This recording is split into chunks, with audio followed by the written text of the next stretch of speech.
Assalamualaikum warahmatullahi wabarakatuh. Alhamdulillahi rabbil alamin.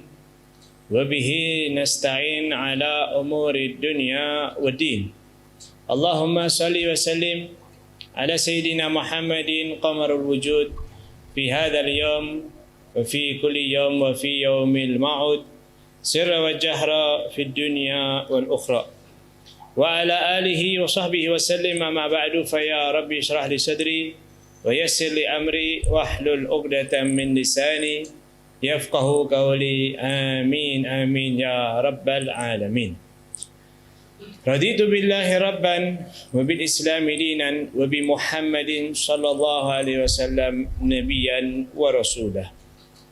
Alhamdulillah, ma'asyaral hadirin wal hadirat wal mustami'in wal mustami'at rahimakumullah.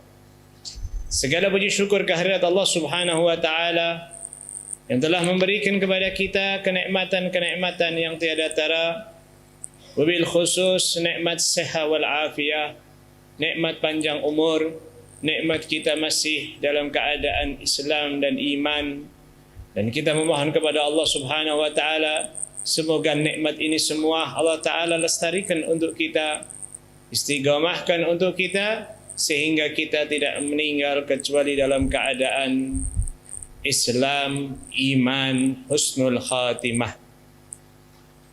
Alhamdulillah, di waktu yang mulia ini, pendengar yang dirahmati oleh Allah Subhanahu wa Ta'ala, pemirsa daripada TV Nabawi, yang semoga Allah Subhanahu wa taala berikan keberkahan untuk kita semua.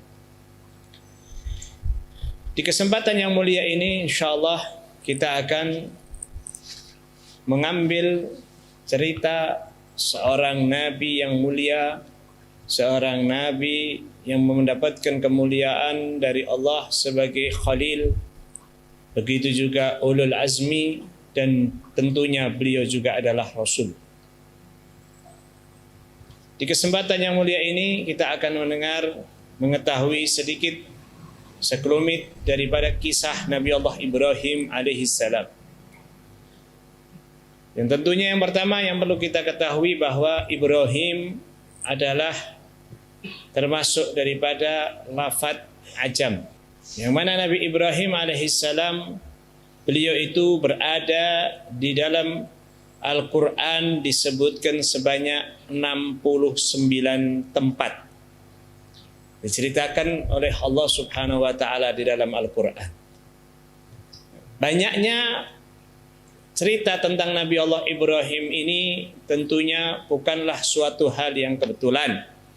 Akan tetapi karena memang beliaulah baginda Nabi Ibrahim alaihissalam yang memiliki kemuliaan yang luar biasa, yang mana diantaranya beliau adalah termasuk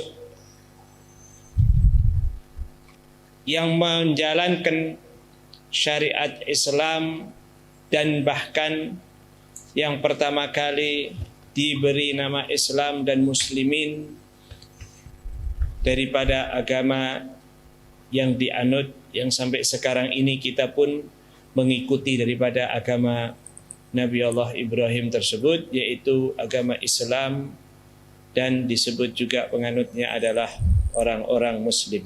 Begitu juga beliau, kita ketahui tadi bahwa beliau termasuk ulul azmi, yang mana tidaklah ulul azmi itu tadi diberikan oleh Allah Subhanahu wa taala kepada nabi-nabi yang khusus, yang mana pasti tentunya memiliki kemuliaan yang lebih dibanding daripada nabi dan rasul yang tidak mendapatkan kedudukan ulul azmi. Allah Subhanahu wa taala berfirman, "Wadhkur fil kitabi Ibrahim innahu kana siddiqan nabiyya." Allah Subhanahu wa taala ingin memberitahu kepada Nabi Allah Rasulullah Muhammad sallallahu alaihi wasallam bahwa Nabi Ibrahim adalah beliau seseorang nabi yang memiliki kedudukan yang mulia di sisi Allah Subhanahu wa taala. Beliau juga mendapat julukan, yang mana julukan ini datangnya dari Allah Subhanahu wa taala, yaitu julukan yang luar biasa, yang istimewa, yang mendapatkan julukan yang sangat hebat sekali. Bahkan ketika di waktu Isra di masjid yang mana para nabi dan rasul berkumpul dengan Nabi Muhammad SAW, disitulah di Masjidil Aqsa Nabi Ibrahim pun membanggakan akan kedudukannya sebagai Khalilullah. Yang perlu kita ketahui juga bahwa nasab daripada Nabi Ibrahim adalah beliau Nabi Allah Ibrahim bin Tarikh. Dan nasabnya beliau bersambung sampai Nabi Nuh alaihi salam, dari anaknya Nabi Nuh yang bernama Sam. Ada pendapat bahwa beliau Nabi Ibrahim anak daripada Azir, atau bahasa yang lain sering kita dengar juga Uzair. Akan tetapi pendapat yang kedua ini pendapat yang lemah, karena tentunya apa yang disebutkan dalam Al-Quran di situ juga memiliki daripada takwil, memiliki daripada juga tafsiran yang bermakna bahwa ayahanda yang disebutkan dalam Al-Quran, yaitu dengan lafadz wa idz qala Ibrahimu li abihi Azar. Nah, di sini para ulama mengatakan kalimat Aba Azar li abihi Azar adalah paman beliau, bukan daripada ayah beliau kandung. Adapun pendapat yang kuat, ayah beliau adalah bernama Tarikh. Adapun ibunda beliau Nabi Allah Ibrahim alaihissalam bernama Amilah. Pendapat yang lain berkata nama ibunda beliau adalah Buna. Dan ibunda beliau juga termasuk daripada keturunan Sam bin Nuh alaihissalam. Jadi masih satu jalur. Adapun laqab, julukan yang tadi telah disebutkan sebagai Khalilullah, tidaklah lain dan bukan bahwa Khalilullah di sini adalah lafadz yang mengandung makna yang luar biasa, yang mana apabila kita ingin mengetahui dari segi ilmu bahasa Arab, di sana ada lafadz as-suhbah atau sahib yang bermakna teman. Begitu juga sodiq yang bermakna juga teman. Begitu juga khalil yang bermakna teman. Dari tiga lafadz ini maknanya satu dari bahasa Indonesianya, akan tetapi dari segi makna yang lebih lagi, yang lebih meluas dan lebih mendetail, memiliki makna yang berbeda-beda. Adapun sahib itu adalah teman yang kita hanya sekedar kenal saja, jarang kumpul juga, hanya cukup kita tahu saja nama, rumahnya di mana, tapi kita tidak terlalu tahu perihal ahwalnya. Adapun sadiq atau sidik itu adalah seseorang yang dia memiliki hubungan yang tentunya lebih daripada hanya dengan lafadz sahib. Seperti dia memiliki hubungan ngerti anaknya ada berapa, bahkan ngerti sampai tingkatan pekerjaannya. Begitu juga selalu menanyakan keadaannya. Lalu adapun Khalil, yang mana Allah Ta'ala mengambil kalimat Khalil untuk Nabi Ibrahim alaihissalam, tentunya di situ ada rahasia yang besar, ada rahasia yang luar biasa, yang lebih daripada arti kedua as-sadiq, sahib, dan yang lain-lain sebagainya daripada lafadz bahasa Arab. Yang mana makna khalil sendiri adalah seseorang yang telah mengenal lama, bukan hanya kenal tahu saja, tapi berkumpul bersama-sama, baik itu di satu tempat, entah di rumah, kerjaan, ataupun di tempat-tempat yang lain. Yang mana dia itu tadi bahagia dengan kebahagiaannya dan sedih dengan kesedihan daripada temannya itu tadi.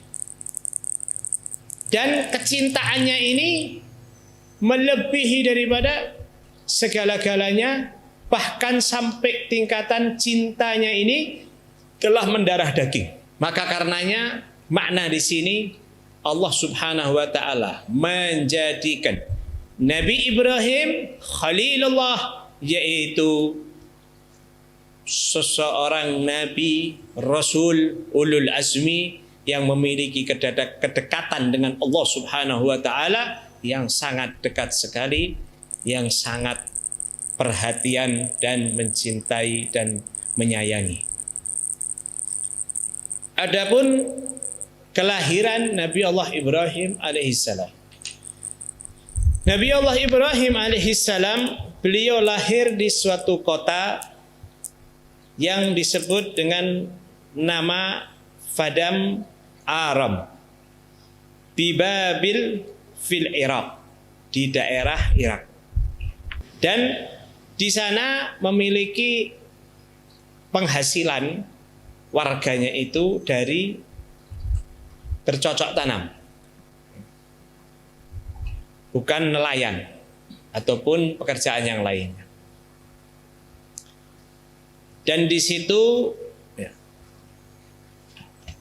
dekat dengan daripada Irak tersebut, kota itu tadi. Lalu ada tambahan faedah yang mana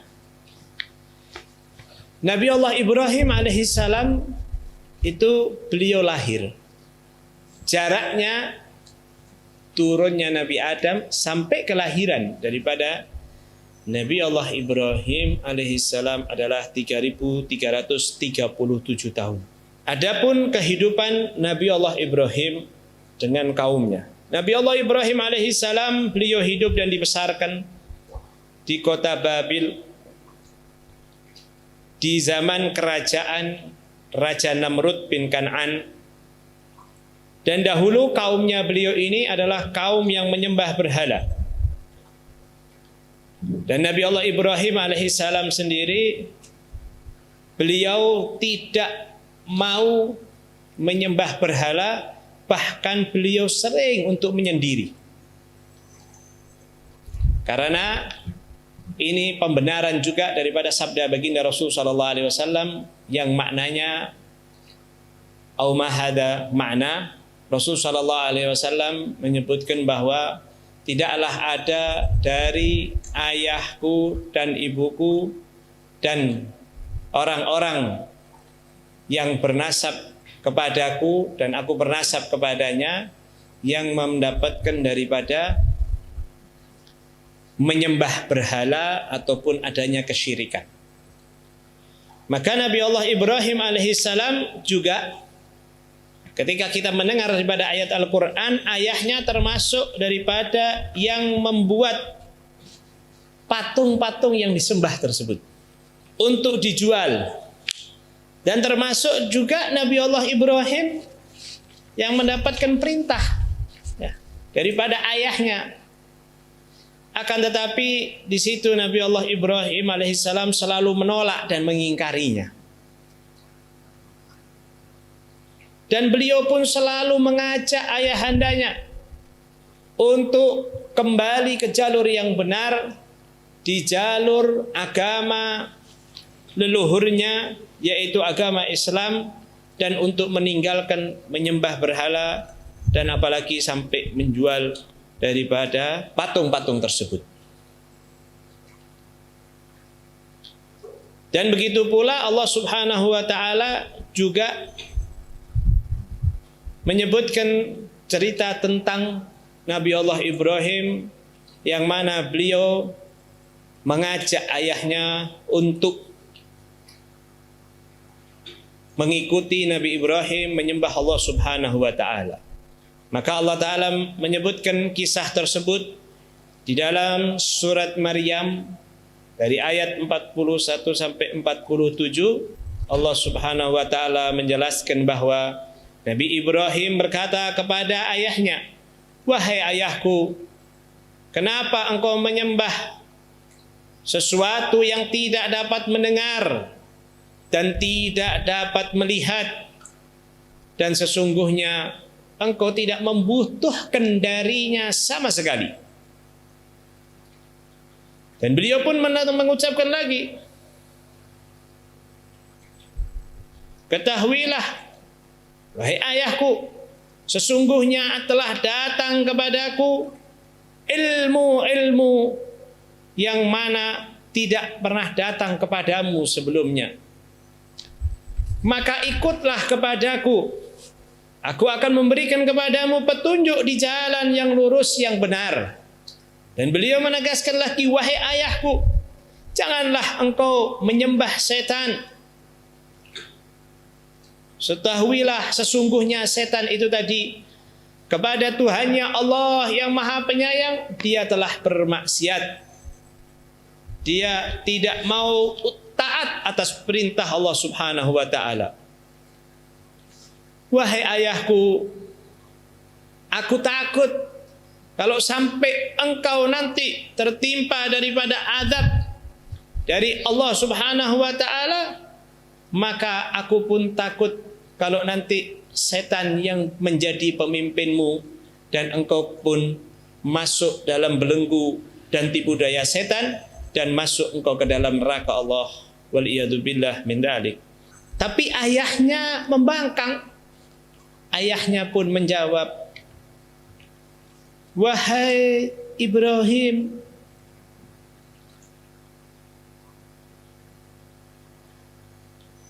apakah engkau tidak mau untuk mengikuti Tuhanku?"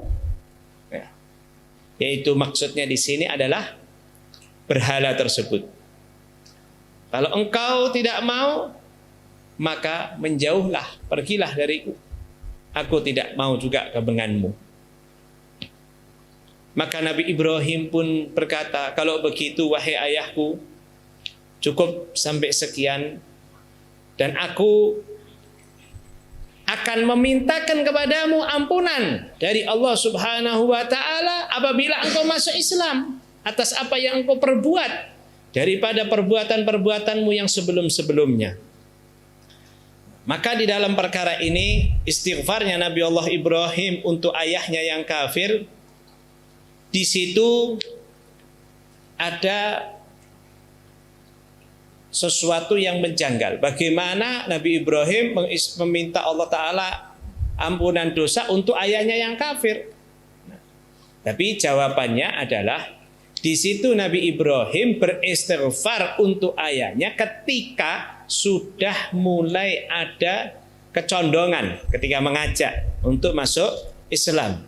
Tapi ketika sudah benar-benar ayahnya memang tidak mau, maka di situ Nabi Ibrahim pun tidak meminta istighfar untuk ayahnya. Dan ini juga sebagai dalil bahwa tidaklah tentunya bisa seseorang yang memiliki orang tua, walaupun dalam segi menghormati, berbakti tetap wajib, akan tetapi apabila orang tuanya entah itu memang tidak Islam dari awalnya, atau mungkin naudzubillah min dzalik murtad, maka doa anak untuk orang tuanya, baik itu permohonan ampunan dan lain sebagainya, tentunya tidaklah ada manfaatnya,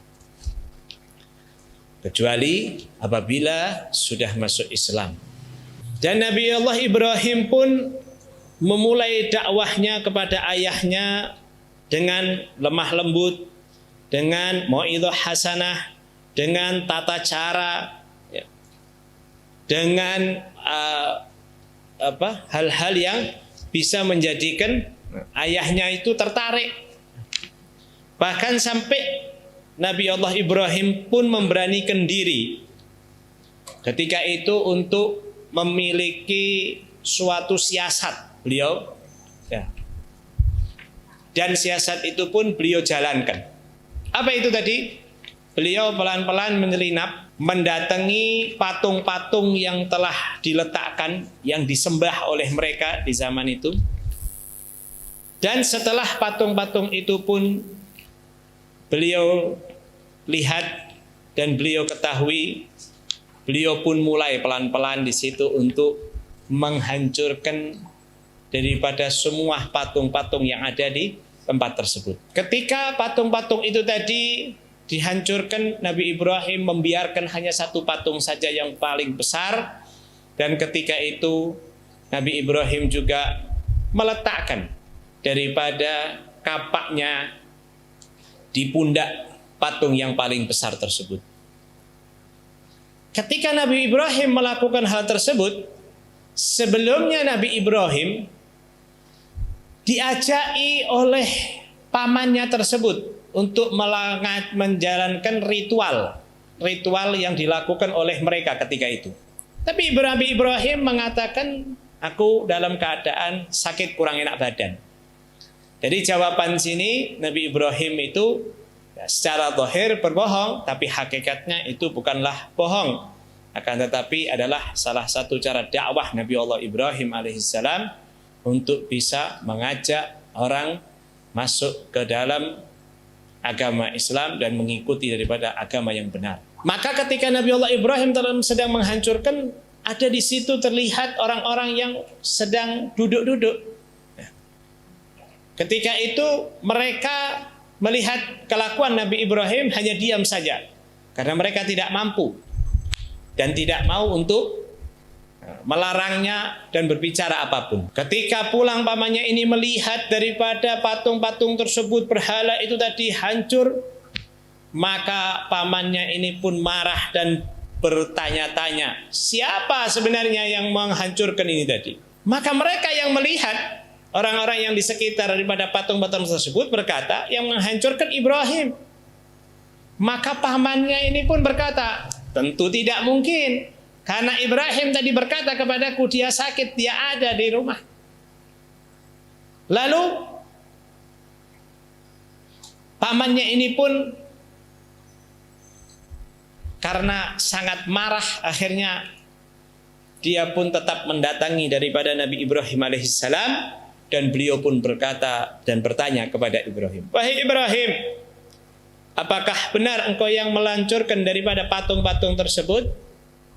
Maka Nabi Ibrahim menjawab dengan jawaban yang mana jawaban ini tentunya pasti untuk menghinakan dan ada siasat yang luar biasa.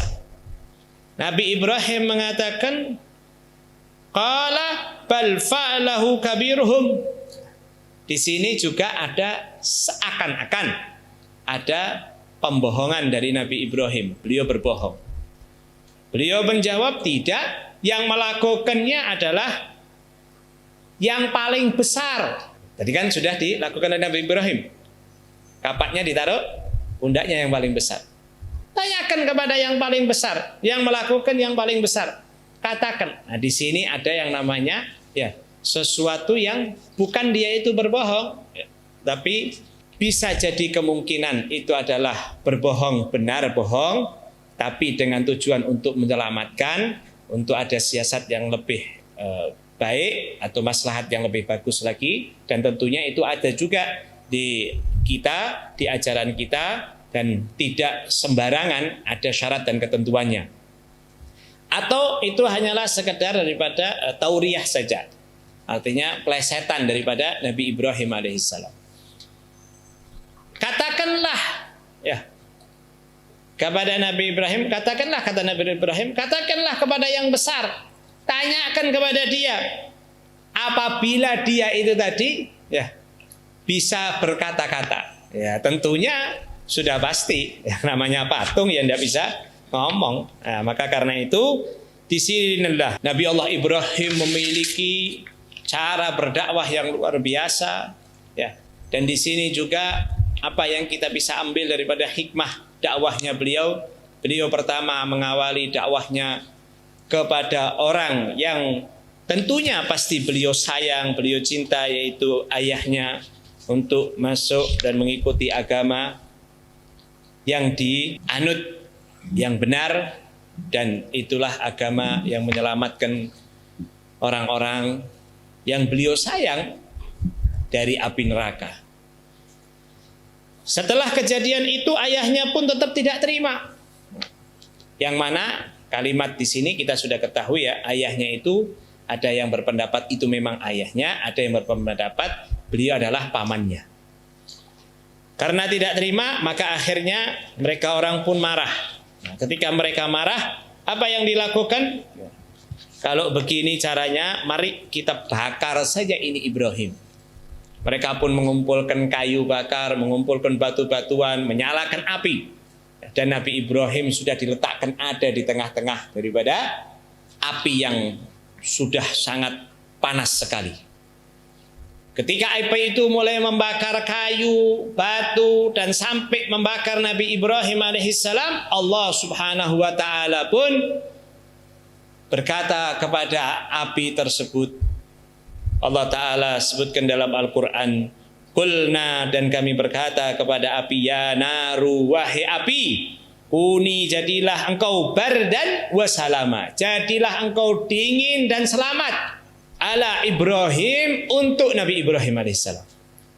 Nah, ketika kalimatnya Allah subhanahu wa ta'ala berkata seperti itu, jadilah engkau itu tadi dingin dan selamat, maka para ahli tafsir, ya, Ibn Abbas mengatakan kalimatnya Allah ta'ala jadilah engkau dingin dan selamat, itu adalah suatu lafaz yang mana Allah subhanahu wa ta'ala menyebutkan jadilah dingin dan selamat.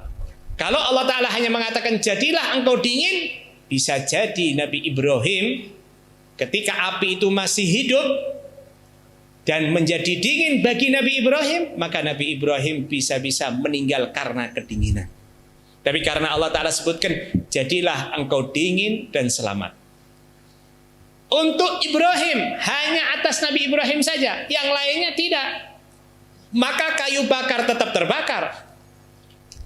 Dan ada sahabat Nafi', beliau berkata bahwa telah memberikan ada seorang sahabat, beliau berkata, seorang sahabat perempuan yang bernama Saibah, beliau berkata, ketika itu aku masuk kepada Sayyidah Aisyah, dan Sayyidah Aisyah pun beliau sedang membawa daripada anak panah, busur panah. Lalu aku tanya, kenapa engkau membawa anak panah ini, untuk apa? Untuk aku membunuh daripada cecak.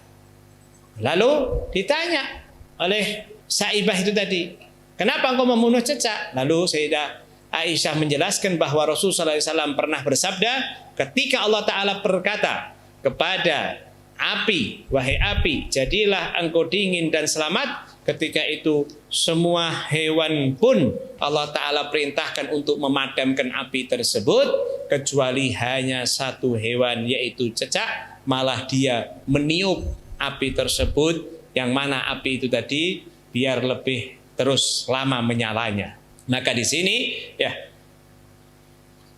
ada anjuran untuk membunuh daripada cecak, walaupun anjuran ini juga ya tidak mutlak begitu saja, tentunya ada syarat dan ketentuannya. Dan diantaranya apabila ingin membunuh cecak itu tadi, hendaknya harus sekali bunuhan, ketika dipukul dia langsung mati. Yang kedua adalah apabila jangan dibakar ya. Dan yang ketiga adalah niatnya untuk menjalankan daripada apa yang pernah dijalankan oleh Sayyidah Aisyah, dan itu suatu yang baik. Lalu di dalam cerita tentang berhala atau patung berhala yang disembah, ada kisah yang mana kisah ini terjadi di zaman baginda Rasul sallallahu alaihi wasallam. Ketika itu berada di zaman Sayyidina Umar sedang duduk-duduk bersama Rasul sallallahu alaihi wasallam.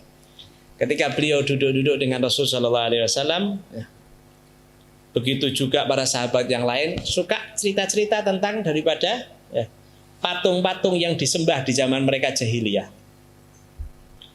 Dan di antaranya adalah Sayyidina Umar bin Khattab beliau cerita, dulu aku itu punya patung berhala yang aku buat dari kurma dan aku sembah.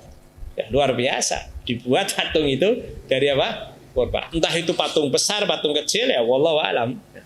Lalu setelah itu, ketika itu terjadilah paceklik yang sangat parah sekali, yang mana di waktu itu sangatlah berat sekali, sampai orang itu pada kelaparan di mana-mana. Dan aku pun ketika itu berdoa, kata Sayyidina Umar, berdoa karena sangat laparnya yang luar biasa. Aku berdoa kepada siapa? Doa bukan kepada Allah, tapi meminta kepada yaitu patung berhala tersebut. Aku pun datang kepadanya dalam keadaan yang lapar yang luar biasa di tengah malam, dan aku berkata, apabila engkau tidak memberikan kepadaku makan, maka aku akan memakanmu. Ya, karena terbuat dari apa? Kurma. Kalau terbuat dari kurma tentunya ya bisa dimakan. Maka Tuhan yang aku sembah ini, patung tadi, tidak memberikan aku makan apa-apa. Ya memang tidak mungkin, namanya juga patung. Ketika patung itu ya tidak bisa memberi apa-apa. Maka ketika itu aku pun memakannya keseluruhan sampai habis. Tidak ada sisanya. Maka ketika itu ada orang-orang, teman-temanku berkata, wahai Umar, mana patung berhalamu yang sudah engkau buat waktu itu? Dia berkata, Sayyidina Umar, dan aku menjawab, karena cintanya aku kepadanya, aku jadikan dia ada di dalam perutku.